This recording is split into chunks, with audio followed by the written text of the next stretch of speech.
Assalamualaikum warahmatullahi wabarakatuh. Alhamdulillah, jumpa kembali dengan saya, Ibu Sumiati. Kali ini saya akan menjelaskan tentang bagaimana cara penyusunan jurnal penyesuaian ya untuk soal UKK tahun pelajaran 2021-2022, yaitu soal paket 3 PT Jaya Tama. Sebelum saya mulai pembahasannya, marilah sama-sama kita melafazkan basmalah. Bismillahirrahmanirrahim. Untuk menyusun jurnal penyesuaian, ini kita membutuhkan data neraca saldo atau trial balance per 31 Desember ya. Di sini ada data neraca saldo atau trial balance per 31 Desember milik PT Jaya Tama ya. Kemudian kita membutuhkan dokumen penyesuaiannya. Di sini ada dokumen 27 sampai dengan dokumen 32. Untuk lebih jelasnya, sekarang kita langsung ke tutorialnya. Yang pertama dokumen 27. Di sini ada nomor bukti 02-BM tanggal 31 Desember 2021. Kepada bagian keuangan, keterangannya telah diterima rekening koran dari bank atas rekening perusahaan tanggal 31 Desember 2021. Menunjukkan informasi sebagai berikut. Interest revenue 1.401.700 dan bank service charge itu 60.700. Kalau kita lihat di sini PT Jaya Tama memperoleh interest revenue atau pendapatan jasa giro senilai 1.401.700. Dan di sini PT Jaya Tama juga dibebani dengan biaya bank ya, ada bank service charge di sini senilai 60.700. Antara interest revenue dan bank service charge itu nilainya masih besaran interest revenue. Berarti di sini akan ada cash in bank di sebelah debit. Karena di sini PT Jaya Tama masih memperoleh keuntungan sehingga masih menambah kas perusahaan ya. Maka jurnal penyesuaian yang dibuat kita buat di sini tanggal 31, invoice numbernya diisi dengan 02-BM. Debitnya seperti yang saya sampaikan tadi, karena nilai interest revenue lebih besar daripada bank service charge, maka akan ada cash in bank di sebelah debit ya. Jadi yang pertama ada akun cash in bank. Senilai selisihnya nanti ya. Kemudian bank service charge ini merupakan beban sehingga kita mencatatnya di sebelah debit. Ya, nilainya 60.700 kita catat di debit. Kemudian kreditnya ada interest revenue ya. Nilainya kita catat di kredit senilai 1.401.700. Interest revenue dikurangi dengan bank charge, ini selisihnya sebesar 1.341.000. Ini menambah kas perusahaan ya, sehingga menambah akun cash in bank. Jadi jurnal yang pertama ini cash in bank di debit senilai 1.341.000. Kemudian bank charge di debit 60.700, kreditnya interest revenue senilai 1.401.700. Dokumen 28. Nah, ini adalah dokumen 28 ya. Di sini ada nomor bukti 03-BM tertanggal 31 Desember 2021. Bukti memorialnya kepada bagian keuangan. Keterangannya lakukan penyesuaian terhadap yang pertama saldo akhir perlengkapan ini ada 1.300.000 dan yang kedua cadangan kerugian piutang 2% dari saldo piutang. Yang pertama kita akan melakukan penyesuaian untuk saldo akhir perlengkapan senilai 1.300.000 ya. Kalau kita lihat di sini di bukti memorial ini dikatakan bahwa saldo akhir perlengkapan itu tinggal 1.300.000. Padahal sebelumnya perlengkapan itu memiliki saldo senilai, bisa dilihat di neraca saldo per 31 Desember atau trial balance per 31 Desember. Kalau kita lihat di sini ya, di neraca saldo per 31 Desember atau trial balance per 31 Desember, nilai office supplies atau nilai perlengkapan ini ada senilai 3.743.750. Sementara ketika dilihat di data memorial, itu saldo akhir perlengkapan tinggal 1.300.000. Berarti di sini ada nilai perlengkapan yang berkurang. Ya, ada nilai office supply yang berkurang. Nah, nilai office supply yang berkurang itu disebut dengan beban perlengkapan, ya, atau disebut juga dengan supply expense. ya. Nilainya sebesar selisihnya ya. Jadi saldo awal perlengkapan 3.743.750, kita kurangi dengan saldo akhirnya yaitu 1.300.000. Jadi nilainya diperoleh dari 3.743.750, kita kurangi dengan 1.300.000. Nilainya menjadi 2.443.750 ya. Maka kita buat jurnal penyesuaiannya. Tanggal 31, nomor buktinya 03 BM, jurnalnya supply expense di debit, kemudian kreditnya adalah office supply, nilainya senilai 2.443.750.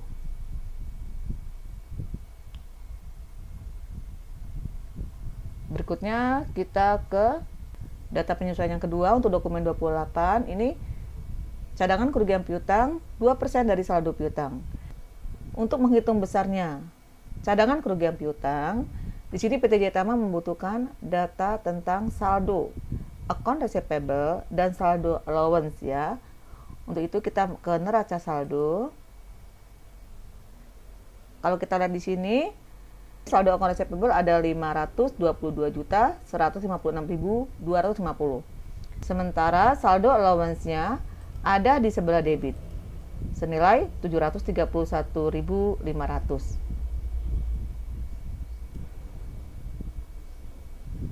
Yang harus kamu ingat ya, kalau misalnya saldo allowance ini ada di debit, berarti di sini perusahaan kurang menganggarkan besarnya cadangan kerugian piutang, sehingga nilai cadangannya harus ditambah ya. Maka cara melakukan perhitungannya, persentase cadangan kerugian piutang yaitu 2%, ini akan dikalikan dengan saldo account receivable 522.156.250. Kemudian hasilnya akan ditambah dengan saldo allowance 731.500. Kenapa ditambah? Karena saldo allowance-nya ada di debit, yang artinya perusahaan kurang menganggarkan sebelumnya sehingga harus ditambah. Tapi ingat, kalau misalnya saldo allowance-nya ada di kredit, itu nanti dikurangi. Ya.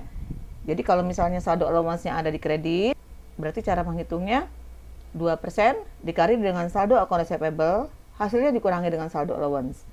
Tapi karena di sini saldo allowance-nya ada di debit, maka cara menghitungnya 2% dikali dengan saldo account receivable, hasilnya ditambah dengan saldo allowance ya.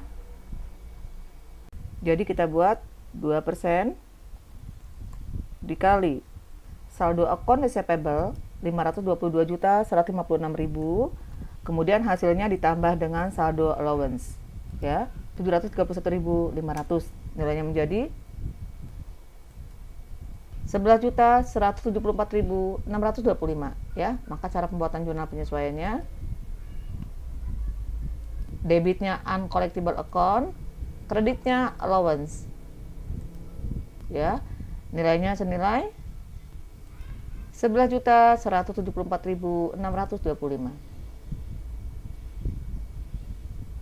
Berikutnya dokumen 29. Nomor buktinya 04-BM. Lakukan penyesuaian terhadap aktiva tetap ya. Ada building 2 juta, equipment 350.000, vehicle ada 3 jenis ya, totalnya 1.612.500. Di sini kita membuat jurnal penyesuaian untuk penyusutan building, equipment dan vehicle. Ini jurnalnya bisa kamu pisah, bisa digabungkan ya. Di sini saya akan menjelaskannya secara terpisah. Maka cara pembuatan jurnal penyesuaiannya, tanggalnya tanggal 31, nomor buktinya adalah 04-BM. Pertama akan membuat jurnal penyesuaian untuk building senilai 2 juta. Maka jurnal yang dibuat, depreciation expense building di debit, kemudian accumulated depreciation building nilainya senilai 2 juta. Kemudian yang kedua, kita akan membuat jurnal penyesuaian untuk equipment senilai 350.000. Maka bunyi jurnal penyesuaiannya, depreciation expense equipment di debit, kemudian accumulated depreciation office equipment nilainya senilai 350.000. Berikutnya yang terakhir di sini vehicle ya, akan membuat jurnal penyesuaian untuk vehicle. Bunyi jurnal penyesuaiannya adalah Depreciation expense vehicle di debit, kemudian accumulated depreciation vehicle nilainya senilai 1.612.500. Berikutnya dokumen 30. Nomor bukti 05/BM tanggal 31 Desember. Penyesuaiannya, gaji karyawan akan dibayar tanggal 2 Januari 2022 sebesar 31.250.000. Nah, di sini ada penyesuaian untuk pembayaran gaji yang akan dibayar tanggal 2 Januari, berarti timbul utang gaji.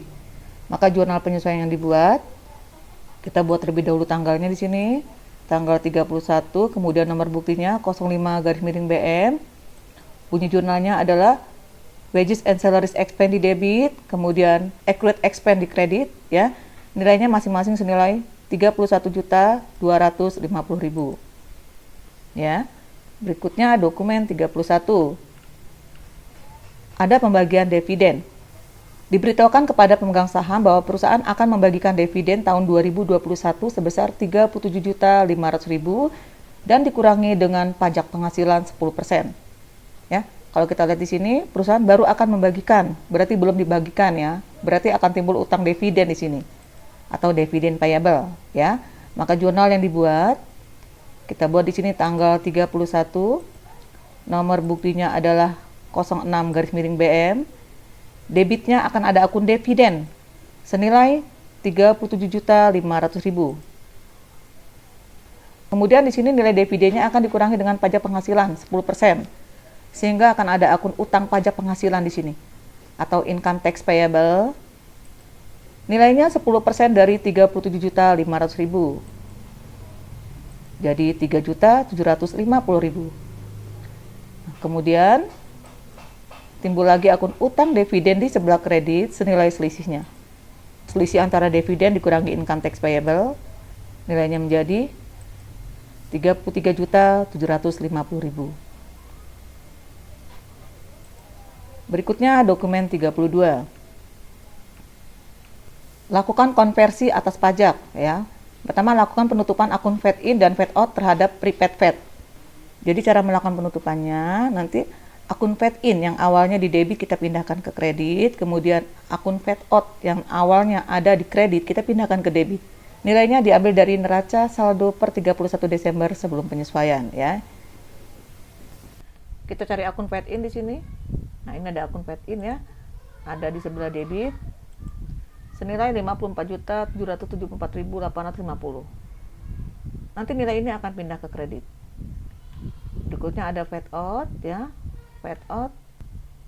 Nilainya ada di kredit. 71.706.250. Nah, ini nilainya akan pindah ke sebelah debit ya. Jadi jurnal penyesuaiannya kita buat tanggal 31. Nomor buktinya 07BM, debitnya fade out ya. Kita lihat nilai fade out di neraca saldo 71.706.250. Kita pindahkan nilainya ke sebelah debit. Kemudian kreditnya akan ada akun fade-in ya. Kita lihat nilai fade-in di neraca saldo 54.774.850. Kita pindahkan ke sisi kredit.